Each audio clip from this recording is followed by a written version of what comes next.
Hi ಸ್ನೇಹಿತರೆ, ಎಲ್ಲರಿಗೂ ಸ್ವಾಗತ.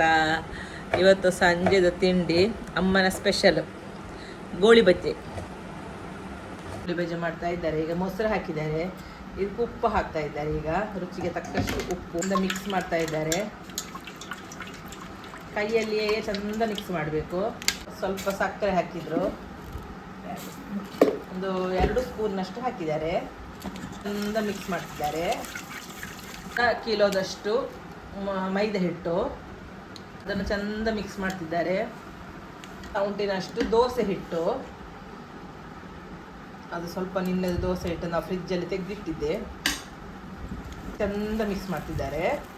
ಸ್ವಲ್ಪ ಕಡಲೆ ಹಿಟ್ಟು ಹಾಕ್ತಿದ್ದಾರೆ, ಸ್ವಲ್ಪ ಅಂದರೆ ಒಂದು 2 ಸ್ಪೂನ್ನಷ್ಟು. ಅದನ್ನು ಚಂದ ಮಿಕ್ಸ್ ಮಾಡ್ತಿದ್ದಾರೆ. ಇದೀಗ ಚಂದ ಮಿಕ್ಸ್ ಮಾಡ್ತಾರೆ. ಮಿಕ್ಸ್ ಮಾಡಿ ಸಾಕಾಗಲಿಲ್ಲ. ಇದು ಚಂದ ಹದ ಬಂದ ನಂತರ ಇದಕ್ಕೆ ಶುಂಠಿ, ಆಮೇಲೆ ಬೇವಿನ ಸೊಪ್ಪು, ಆಮೇಲೆ ಕಾಯಿ ಮೆಣಸು ಇಷ್ಟು ಹಾಕಿ ಚಂದ ಸಣ್ಣಗೆ ಕೊರೆದು ಅಷ್ಟು ಹಾಕಿ ಮುಚ್ಚಿಡಬೇಕು. ಆಮೇಲೆ 2 ಗಂಟೆ ಕಳೆದು ಮತ್ತೆ ಓಪನ್ ಮಾಡಿ ನೋಡಬೇಕು. ಅಂದರೆ ಆವಾಗ ಚಂದ ಒಂಥರ ಹದ ಬರ್ತದದು. ಆವಾಗ ಸ್ವಲ್ಪ ಸೋಡಾ ಹುಡಿ ಹಾಕಿ ಚಂದ ಒಮ್ಮೆ ಮಿಕ್ಸ್ ಮಾಡಿ ಎಣ್ಣೆಯಲ್ಲಿ ಫ್ರೈ ಮಾಡಿದರೆ ಆಯಿತು. ಅಂದರೆ ನನಗೀಗ ಇದರ ಅಂದರೆ ಅಮ್ಮ ಈಗ ಮಿಕ್ಸ್ ಮಾಡುವಷ್ಟು ಇದರೊಟ್ಟಿಗೆ ಕೂತ್ಕೊಳ್ಳಿಕ್ಕೆ ನನಗೆ ಪುರ್ಸೋತಿಲ್ಲ. ನನಗೆ ಸ್ವಲ್ಪ ಡಿಸೈನ್ ಕೆಲಸ ಎಲ್ಲ ಉಂಟು.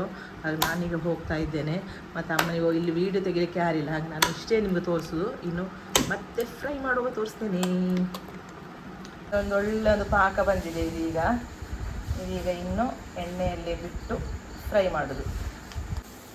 ಈಗ ನೋಡಿ ಎಣ್ಣೆಗೆ ಹಾಕ್ತಾ ಇದ್ದಾರೆ. ಇದು ಚಂದ ಉಬ್ಬಿ ಉಬ್ಬಿ ಉಬ್ಬಿ ಉಬ್ಬಿ ಬರ್ತಾ ಉಂಟು. ವಾವ್, ಸೂಪರ್ ಬಾಲ್ನಾಗ ಬರ್ತಾ ಉಂಟು. ಹಿಡಿ ತೆಗೆದು ಇಲ್ಲಿ ಹಾಲು ಸ್ವಲ್ಪ ಹೋಯ್ತು.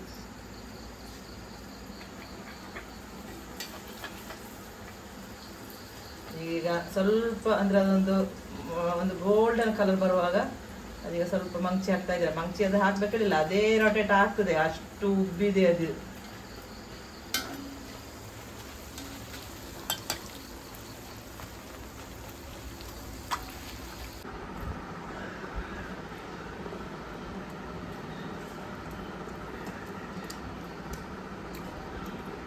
ಗೋಳಿ ಬಜ್ಜಿ ಎಲ್ಲ ರೆಡಿಯಾಗಿದೆ.